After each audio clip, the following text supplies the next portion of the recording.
आज आपण इंद्रायणी तांदूळाचा मसाला भात बनवणार आहोत। सगळ्यात आधी आपण एका छोट्याशा कुकरमध्ये तेल गरम करून घेऊ।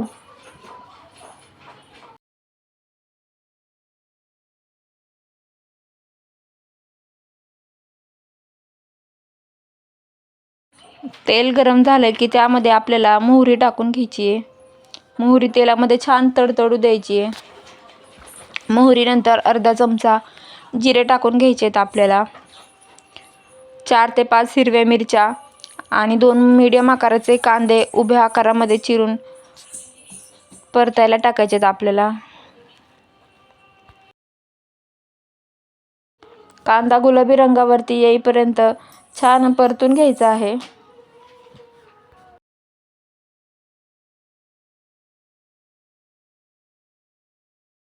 कांद्याचा रंग बदलायला लागला की त्यामध्ये मग आपल्याला एक मोठ्या आकाराचा टोमॅटो चिरून घ्यायचा आहे।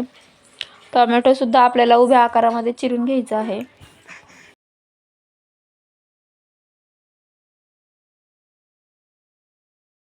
कांदा आणि टोमॅटो मऊ होईपर्यंत परतून घ्यायचं आहे।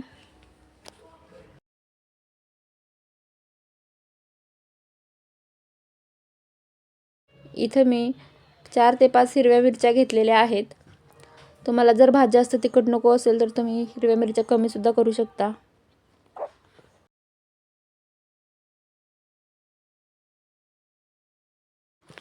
तेल सुटेपर्यंत आपल्याला कांदा टोमॅटो परतून घ्यायचा आहे।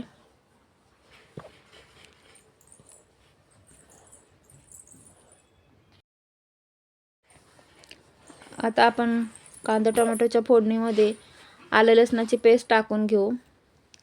इथं मी खलबत्त्यामध्येच केलेली आहे आलं लसणाची पेस्ट। नंतर त्यामध्ये आपल्याला पाव चमचा हळद, अर्धा चमचा कांदा लसूण मसाला आणि अर्धा चमचा मीठ टाकून घ्यायचं आहे। आणि या सगळ्याला तेल सुटू द्यायचं आहे। तुम्ही बघू शकता आपल्या कांदा टोमॅटोला किती छान तेल सुटलेलं आहे।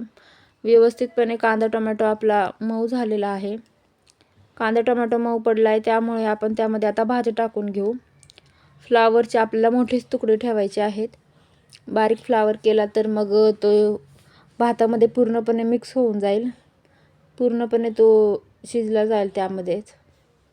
त्याचे पीसेस आपल्याला दिसणार नाहीत म्हणून असा मोठा मोठाच फ्लावर ठेवायचा आहे। आणि बटाट्याचे सुद्धा मोठेच तुकडे करायचे आहेत आपल्याला। कांदा टोमॅटोमध्ये आता आपण बटाटा आणि फ्लावर सुद्धा व्यवस्थित मिक्स करून घेऊ। म्हणजे भाज्यांना सुद्धा तेल सुटेल आणि भाज्या पण वाफेवरती शिजल्या जातील। फ्लावर आणि बटाटाचा आधी आपल्याला टाकायचा आहे आणि वाटाणा आपल्याला नंतर टाकायचा आहे। ह्या भाज्यांना आपल्याला आधी तेल सुटू द्यायचं आहे। 5 ते 10 मिनिट बारीक गॅसवरती ठेवायच्या आहेत आपल्याला भाज्या, म्हणजे ह्या भाज्यांना सुद्धा व्यवस्थित छान तेल सुटेल।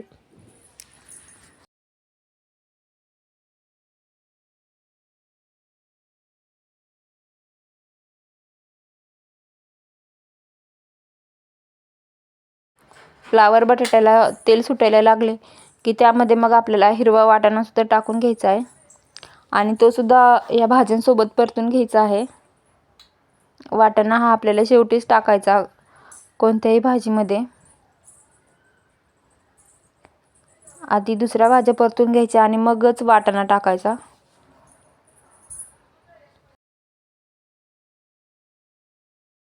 वाटाणा टाकून झाल्यावरती आपण वरतून कोथिंबीर टाकणार आहोत। इथे थोडीशी कोथिंबीर टाकली आहे मी, कारण परत नंतर एकदा अजून कोथिंबीर टाकायची आहे। कोथिंबीर टाकून झाली की आपण भाज्यांना वाफ देऊन घेऊ, म्हणजे भाज्या वाफेवरती शिजल्या जातील। त्यासाठी असं कुकरचं झाकण किंवा एखादी प्लेट ठेवली तरी चालेल। 5 ते 10 मिनिट आपण आता भाज्यांना वाफ दिलेली आहे। भाज्या आपल्याला मऊ पडलेल्या आहेत। भाज्या आता आपण पुन्हा एकदा मिक्स करून घेणार आहोत। भाज्या आपल्याला खाली लागू द्यायचे नाहीत। आता व्यवस्थितपणे भाज्या मिक्स झालेल्या आहेत, वाफेवरती शिजल्या आहेत, तर त्यामध्ये आपण तांदूळ टाकून घेऊ। इथं मी 1.5 वाटी इंद्रायणीचा भात घेतलेला आहे. तो स्वच्छ धुवून आता भाज्यांसोबत मिक्स करून घेऊ.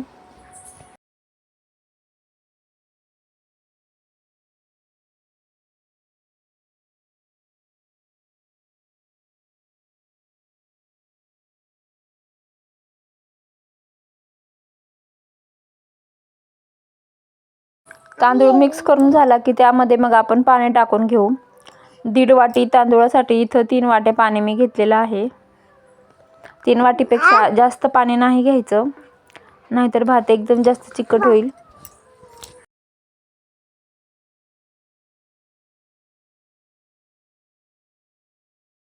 भातामध्ये पाणी टाकून झालं की आपण वरतून शेवटला परत एकदा कोथिंबीर टाकून घेऊ.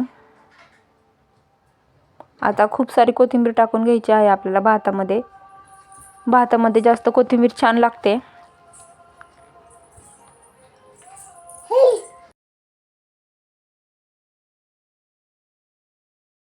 आता आपण भाताला उकळी येऊ देऊ. उकळी आल्यानंतर आपल्याला कुकरचे झाकण लावून 10 ते 15 मिनिट बारीक गॅसवरती भात शिजू द्यायचा आहे. आणि जर कुकरची शिट्टी करणार असाल तर आपल्याला 3 शिट्ट्यामध्ये भात पूर्णपणे शिजला जातो. भात चिकट जास्त होत नाही. आता भाताला उकळी यायला लागलेली आहे, तर आपण त्यामध्ये 1 चमचा तूप टाकून घेऊ.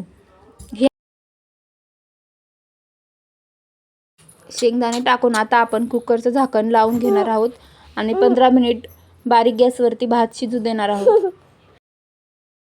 इंद्रायणी तांदूळाचा मसाले भात आता तयार झालेला आहे. तुम्ही सुद्धा अशाच पद्धतीने बनवून बघा आणि रेसिपी आवडल्यास लाईक करा, शेअर करा. Thanks for watching.